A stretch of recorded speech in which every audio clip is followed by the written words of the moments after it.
Welcome to our custom. Hey everyone, welcome back to the channel, Custom Carving and Epoxy UK. And it's that time again for Froggy Friday. And I'm just about to cut the lawn for the first time in the UK because I think it's going to be warm enough. So I just want to sort out the back garden. But before I did that, I just went around and collected a few things. So some grass. I've got this big purple flower that I found.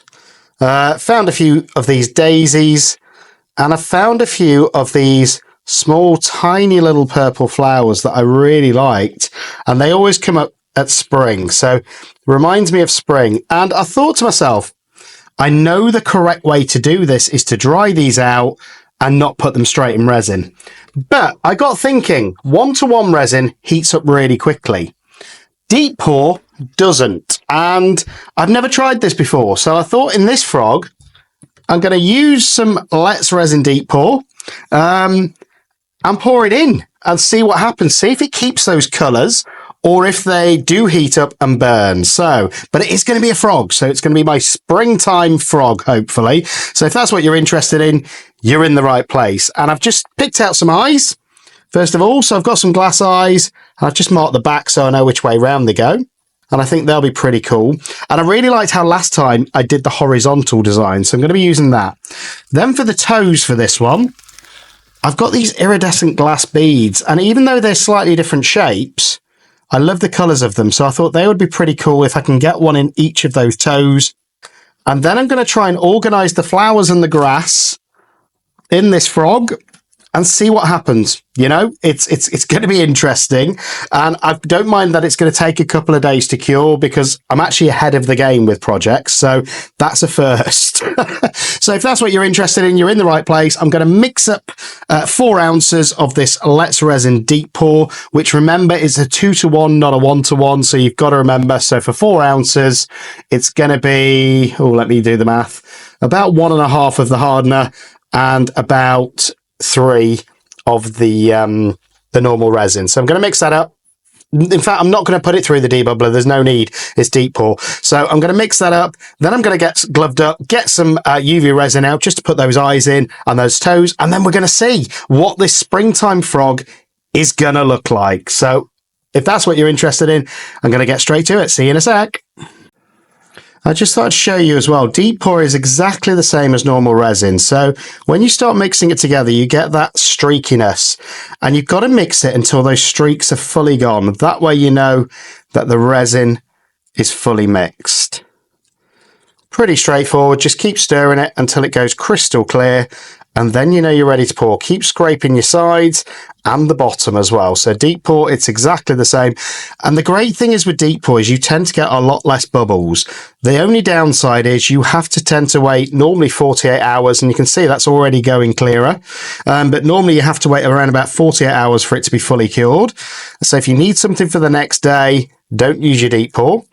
But the other thing is, as I say, with detailed molds, it tends to get a lot less bubbles and it goes into all of those crevices. Now, these frogs aren't particularly detailed, but I just thought because it heats up slower as well, it might not do what it would normally do with 1-to-1 resin. If you put flowers straight into 1-to-1 resin, what tends to happen is they get too hot, they burn, and they go brown.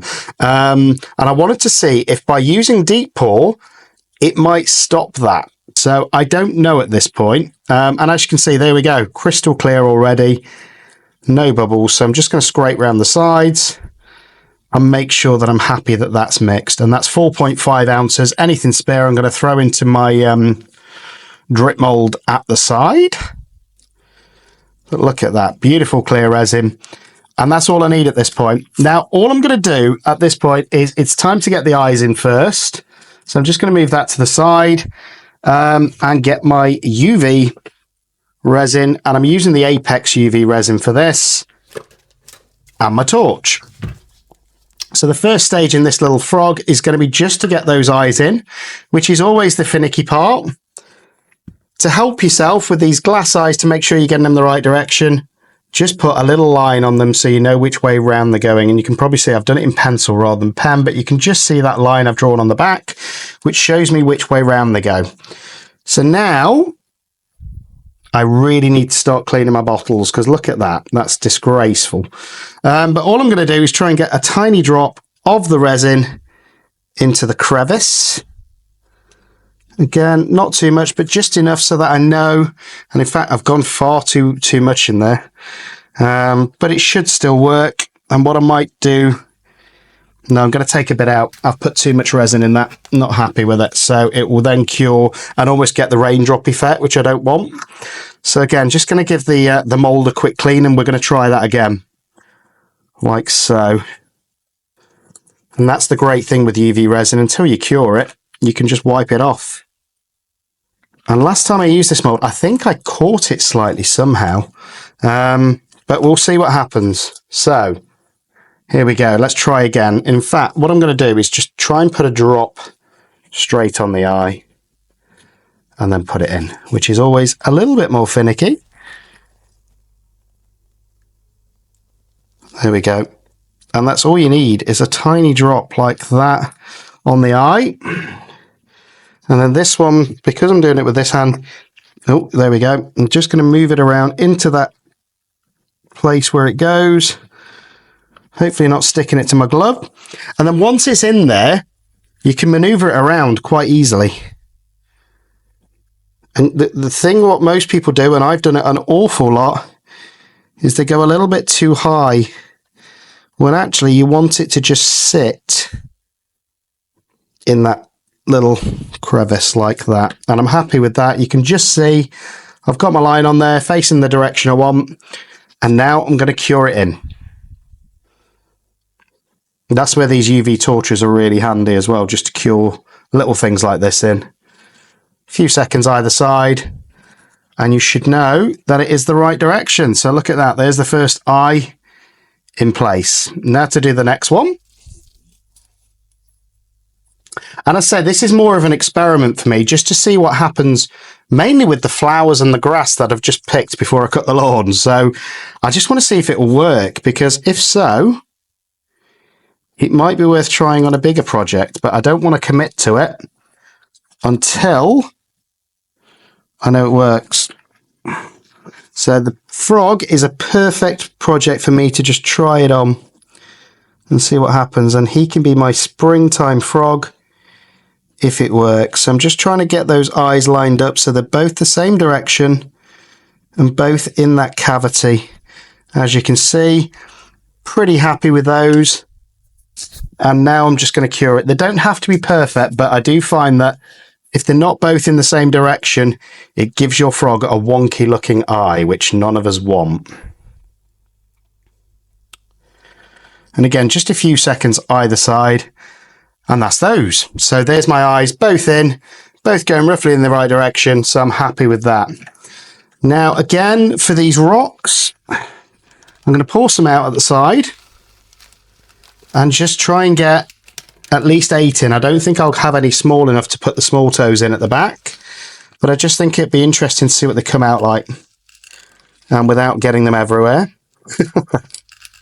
There we go. And some are bigger than others, and I can already see they're going absolutely everywhere, so this is going to be a fun project with lots of cleaning up after. So again, now just using the UV resin, going to move this guy up here so it's the most level part of this drip mat. And I'm just going to put a tiny bit of resin in each of these toes to start with. And it will drip down into there. But I am doing this in sunlight as well, so I'm going to have to do it reasonably quickly. There we go. So all of those have got a little tiny bit of the UV resin in. And now I just need to pick up one of these rocks and put it in each of those holes, hopefully. There's 1, 2, 3, and 4. And there we go, guys. So those toes are in. Apologies about that. The battery did just die. So I've got those iridescent rock toes in there and the eyes now. So now it's the fun bit. So I've got these flowers literally straight from the garden. There's been no drying whatsoever. And we're going to see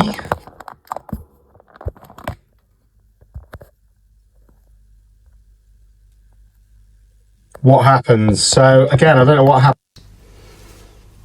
So we're back, guys, and I'm having to use my second camera here. So I'm hoping that this works, because the last one, the battery kept on dying. So there we go, it's on charge, and apologies for that. So all I've done so far, as you can see, I've dipped in these flowers, put them in that back area, and that's it. So I've just dipped them in the deep pour and put them in where I want them. Now the next bit is going to be about getting the grass in. And again, I'm going to put the rest of these flowers in because I've picked them. Who knows what they're going to come out like, but hopefully the ones that are placed on the back will come out the way that I've placed them. And I'm not going to do this in any particular order. I'm literally just going to get a handful of grass and some scissors and cut it in, you know, and see what happens. So I'm not only going to be cutting my grass in the lawn, I'm going to be cutting my grass into my resin. And as you can see, I just don't want them to be too big a piece. And that's the only reason I'm cutting here. And I want to see if we're going to keep that green colour, or, as I suspect, is it all going to go brown? Who knows? But again, this is just, I thought it'd be a fun experiment for Froggy Friday to make a springtime frog. I'm trying not to cut my gloves here as well. It's not the easiest. But again, that lovely colour of fresh green grass that you get in summer in a frog. Hopefully. Again, just cutting round, no particular order. If some falls in that frog mould, it falls in that frog mould.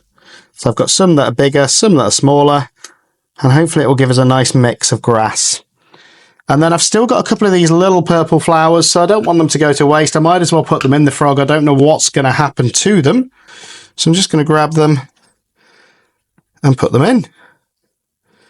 Then we're going to mix it all together and then pour them into the frog. It is going to be as simple as that. And hopefully it will just be a reminder of springtime, and it will let me know what happens if you put fresh grass or fresh flowers straight into your mold. And I've still got some more there left. So there we go. But I did think I don't want this to be mainly transparent either. So I have got some pistachio mica, which is a light green, and I just thought I'd add some of that to it as well, just to see what happens. Oh, move that grass. And again, apologies for the poor video work in this. The last phone kept on dying, and that's what happened. So hopefully we won't have any more issues if this video works at all. So there we go, just 2 level scoops of that pistachio, like that. This reminds me of being a kid, when you just mix everything together that you find in the garden. I've got some yellow-green alcohol ink as well, just to give it a bit of a tint of colour as well. Not measuring it, 4 or 5 drops, and hopefully that will just colour that resin. And here we go. Let the mixing commence. And I am going to mix it through thoroughly, because I want to make sure that it is mixed through thoroughly. Look at this. What a mess. But you know what, guys? It's good fun. And I'm hoping that by doing this as a separate layer to that clear that I've already poured in, it's not going to completely cover those flowers up, and you're still going to see them. But I don't know, because this is now obviously a lot heavier. But look at that. Green, grassy goo. So I'm going to strangely start at the edges with this. And it's going to be moving all around. And I can see the grass in there, which is making it more difficult to pour as well. So I hope you appreciate this video. Again, making sure I go into the feet. Wow, this is difficult with that grass in there. I should have poured the feet first. Lesson learned. And I don't know, what is this going to turn out like? It's going to be a surprise.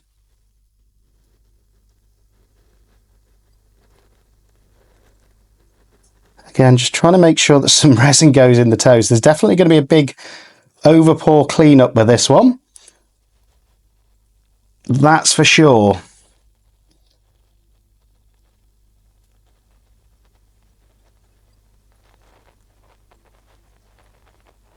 The things I do for you guys, just see what happens.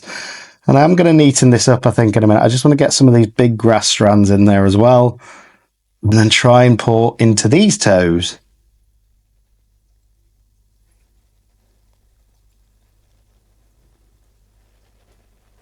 Good thing is with resin, it does self-level. Whether it does with grass in, I don't know. But we're going to find out. And it certainly looks very green. I'm just going to make sure it's full. And then I'm going to have a play around before topping up the last bit. But it looks like a mess at the minute, is what I would say. And I wouldn't be surprised if it stays looking like a mess the way it's turned out. But we will see. And I'm just going to move this grass around. I want to go under here as well, just to get any of those air bubbles out. And I'm just hoping that I haven't ruined it by doing it all in one layer rather than doing it in two, which is probably what I should have done to keep those flowers looking amazing. But you know what? This is just an experiment. It's a bit of fun for this grassy springtime frog. And I want to make sure that all of these pieces of grass are actually under the resin, not coming out over, to prevent too much cleanup. But let me know what you think is going to happen. Are we going to get a nice looking effect? Or is it all just going to look like a mess? Which part of me thinks it will, but the other part of me thinks maybe not. Maybe it's going to work. Maybe we're going to get a cool grassy green frog. Again, with it being deep pour, part of me expects all of that mica to sink a little bit. Which is what worries me about those flowers at the front, if we're going to see any of them or not. I'm thinking about it logically. I should have done it in 2 layers, but I didn't. So we'll see what happens here.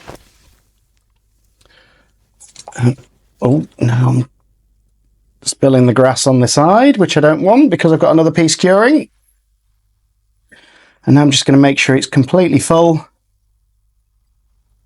with this grassy green mixture. And I want to see mainly if this grass is going to keep the way it looks, that green, or if, as I suspect, it will go brown because of the heat. And I think that's pretty much all that I can get in there. And it is going everywhere. There we go. Another experiment for me in this video is to see if using this other video is better than my first camera as well, with the battery running out. So I think that's full to the brim now. And I'm not going to say, well, I am going to say it. This reminds me of when your dog eats grass and it's sick. So we've got dog grass sick in a mould, and we'll see what happens. I'm not going to pour this into my drip mould because I don't want grass going in there. But do you know what? It's Froggy Friday. It's going to be an interesting demould. Let me know what you think is going to happen. And don't forget, like and subscribe to the channel. And I'll see you guys at demould. So here we go. It's been 2 days and this has cured. So I can see the grass on this side. The question will be is whether we can see anything on this side. Now I've been thinking about it and I've thought about, because of the fact I've used deep pour, I think there's a risk that this has gone completely under those flowers and we're not going to see anything. But you never know until you try. So I'm going to demold him and we're going to see what's happened and what the other side looks like. And if the grass is greener on the other side. Sorry, I couldn't resist. So there we go. That's one pour out, one leg out, sorry. 2 legs.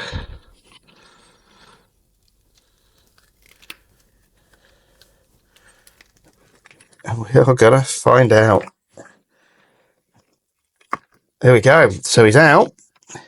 And the mould's clean, there's no grass in there, so that's always good. And let's have a look at this grassy frog. Wow. Oh dear. Well, he's very green. If you want a plain green frog that's hiding grass and flowers inside himself, you can just see a little bit of grass there. Then use the deep pour. You can still see a bit of grass under his chin. So it hasn't really told me much about the project. I do like that green though, that pistachio green that I've used in the frog. Just with that deep pour resin. So there we go. A very plain green frog, but he still looks cool. So I'll see you guys on the next one. Don't forget, look at all of the collaborations on the Froggy Friday collaboration. So thanks to Karen from the Dragon's Cave, Girl in the Garage, Lula, everybody that's part of that, Tim as well, everybody that's part of Froggy Fridays. Go back and watch all of their art. They create some amazing pieces every week. And I'll see you on the next one. Welcome to our custom space where dreams take flight. A party visions coming to life. It's a perfect sight. We born together, blooming free, resin family. Testing my God's new creations. We set them free. Join our journey, like and subscribe. This is our place. Ocean seas to dragons and blooms. We carve with grace. Welcome to custom carving, where dreams come true.